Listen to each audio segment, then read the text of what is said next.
Samsung's Galaxy S23 smartphones are hitting the UK this week, and as always, OneUI 5.1 is as dense as that Musk fella, packed to the pits with great features and tools you might not even know existed. So if you're loaded enough to bag yourself an S23, a Plus or even an Ultra, well, here's a kind of handy tips and tricks guide thingy to show off some of the biggest and best features of OneUI 5.1 you should definitely check out on that very first day. And for more on the latest and greatest tech, please do poke subscribe and ding that notifications bell. Cheers! So the very first thing you need to do with your fresh Galaxy S23 blower, one word, 5 syllables, personalisation.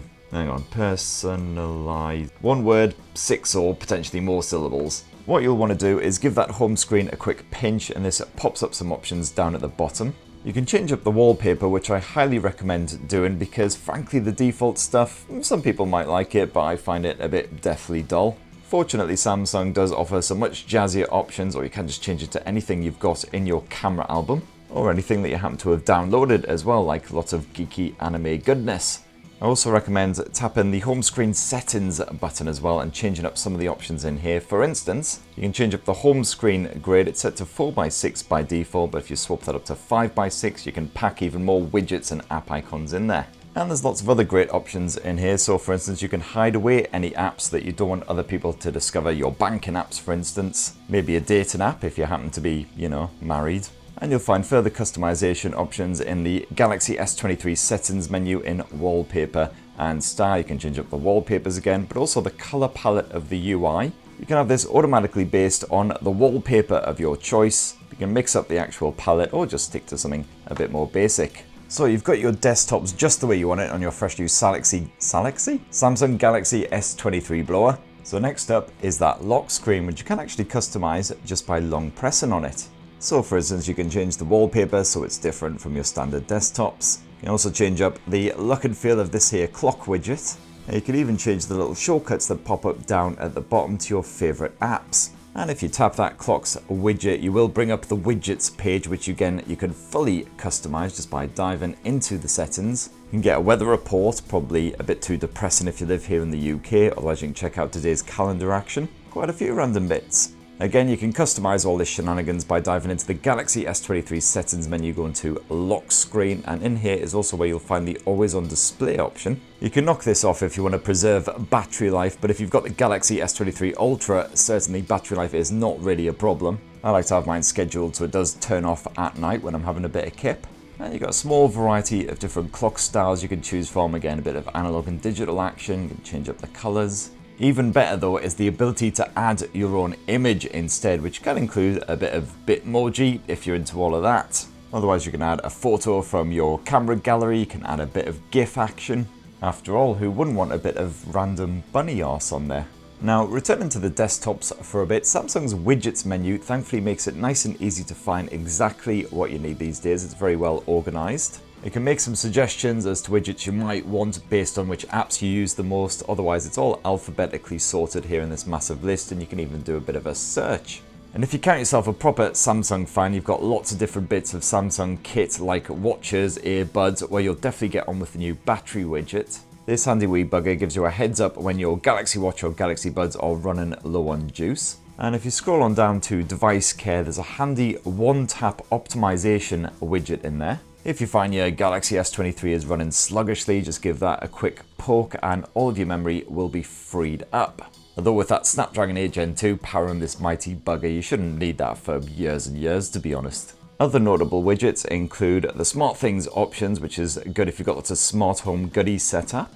More on that later on in this tips guide. And if you find you're running out of desktop space because you've got so many widgets on the go, don't forget that OneUI 5 allows you to stack widgets of the same size. So for instance, I'll get this Deezer 4x1 widget. I'll be able to chuck that on top of the Audible one, which is the same size. And now you can switch between them just by flicking your finger. Now, if you've shelled out for the mighty Samsung Galaxy S23 Ultra, you'll want to make the most of that display by diving into the settings.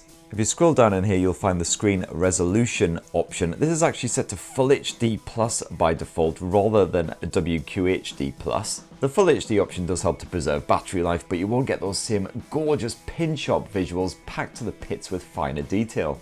While you're in here, you might also want to change up the colors. They are set to vivid by default, but if you want a more natural kind of outlook, well, you can definitely swap to that.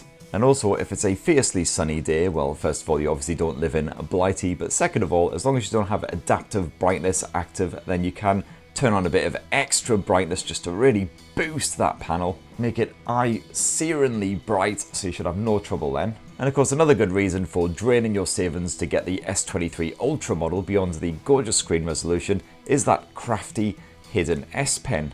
Now when you yank this one out, by default Samsung's nifty S Pen menu will pop up, and this gives you fast access to a whole bunch of apps that make good use of the stylus. But as always, this is fully customizable if you're not satisfied. You can get rid of any apps you find you don't really use and then chuck on any new ones. You could also check how much power is remaining in your S Pen. This does get charged up again when you bung it back in that bottom orifice. And you could also quickly and easily jump into the S Pen settings with a quick tap of this little cog icon down here. Eventually, there we go. Got quite a few nifty tools in here. One of the most interesting being the Air Actions. This basically turns the stylus into a kind of remote control, which you might think, what is the point of that? But it could be pretty handy if you do a lot of vlogging. Hello, so I'm actually shooting this video using my S Pen stylus as a remote control. A single tap of that central button there started the video. If I double to the rear camera, so you can see my gorgeous furry co-presenter here. Oh, who's just as knackered as I am by the looks of it. Another double tap and we are back to the front camera.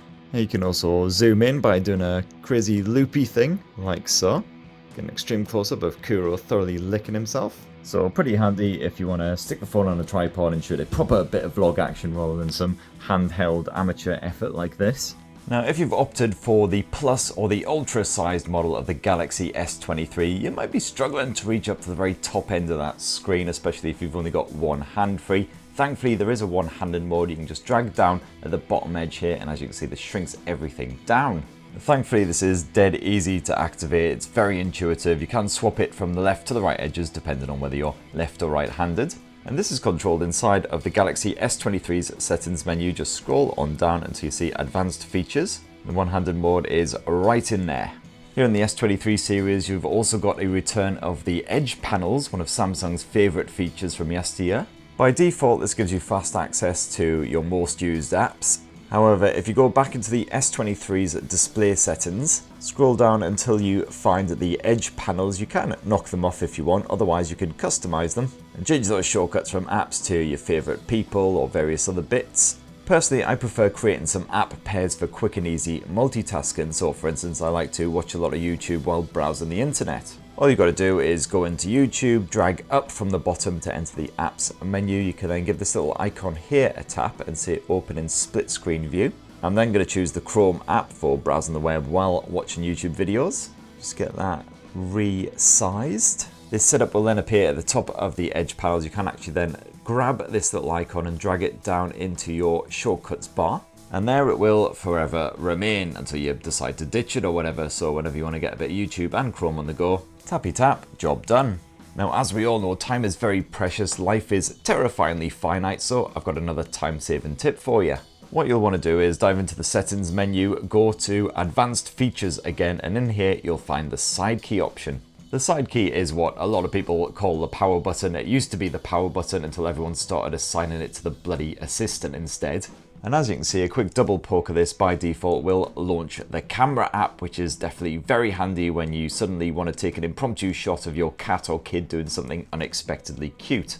But if you want to, you can change that for a completely different app, whichever you prefer.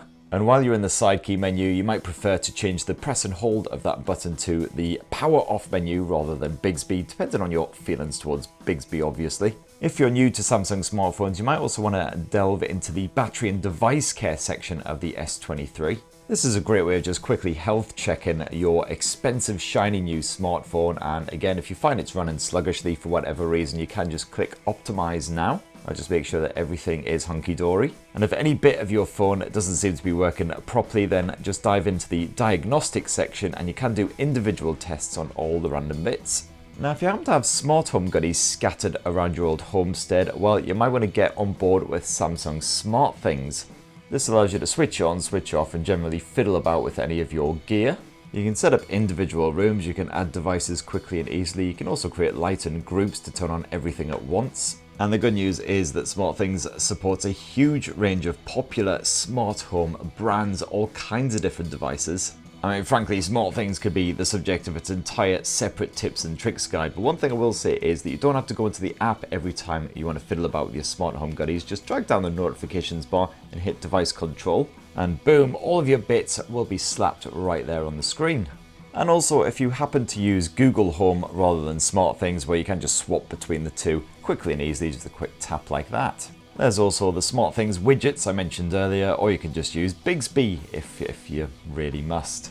Now, automation and time saving has always been a big theme of OneUI, and it's as big as ever here in OneUI version 5.1.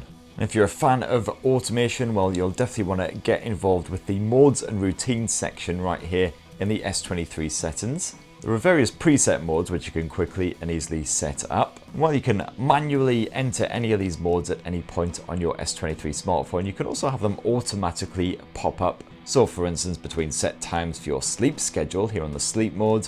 In fact, you've got a huge variety of conditions that you can choose to kickstart a mode. So location, for instance, using the phone's GPS, it can automatically detect when you've arrived at home or at work. The Galaxy S23 can also automatically pop onto driving mode when it detects that it's connected to your car's Bluetooth. There's all kinds of different conditions to choose from. It's very clever stuff. As I say, there are various presets that cover off most eventualities, otherwise you can create your own mode from scratch.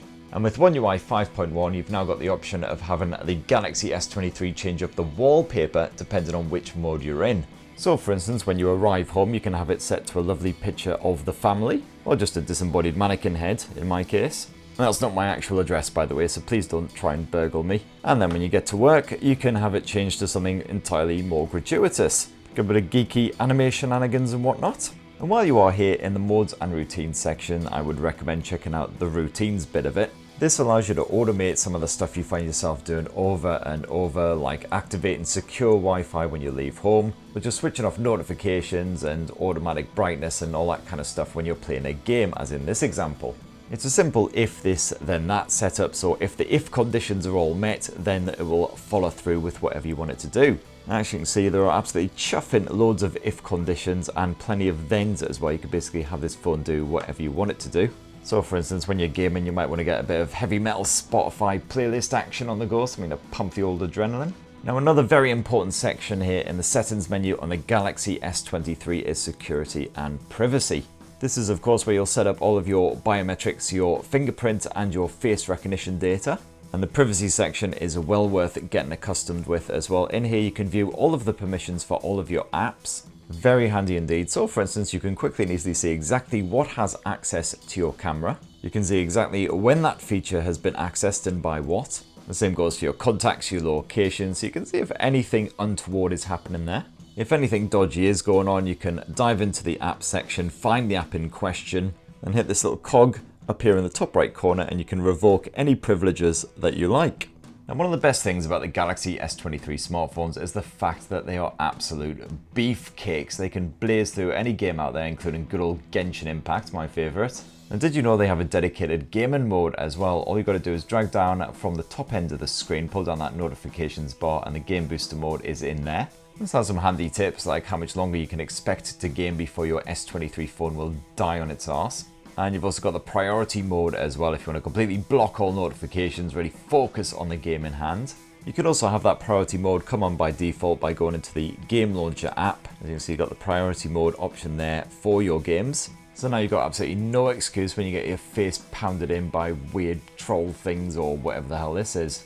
And last up for this Samsung Galaxy S23 tips and tricks guide, one of the other best features here on these fresh new 2023 blows is of course their camera. Now I've already shared a couple of quick camera tips and tricks, such as the ability to fast load it with a double tap of that side button, and the weird shenanigans with the S Pen using it as a remote control. But there are some other little nifty hidden features here in the Galaxy camera app. So for instance, did you know you can drag down on that shutter button in order to take a burst shot? There you go, I now have 84 identical snaps of a very static anime figure. That is of course very handy though when you do have a cat or a kid or something that won't stand still that you're trying to take a shot of. And another quick tip, if you dive into the Galaxy camera app settings, you can actually change it, so swiping that shutter button creates a GIF rather than taking a burst shot. Quite handy for customizing your always on display. And of course, don't forget about Samsung's extra bonus camera modes as well, the likes of single take, also great for kid and pet owners. And if you are a keen photographer, the good news is on the S23 series, you can now quickly and easily access Samsung's Expert RAW mode right here in the More section. Shooting in RAW is fantastic if you want to edit your pics on the fly on your smartphone, and you've now got a 50 megapixel option as well as just the 12 megapixel that was available on the previous generation.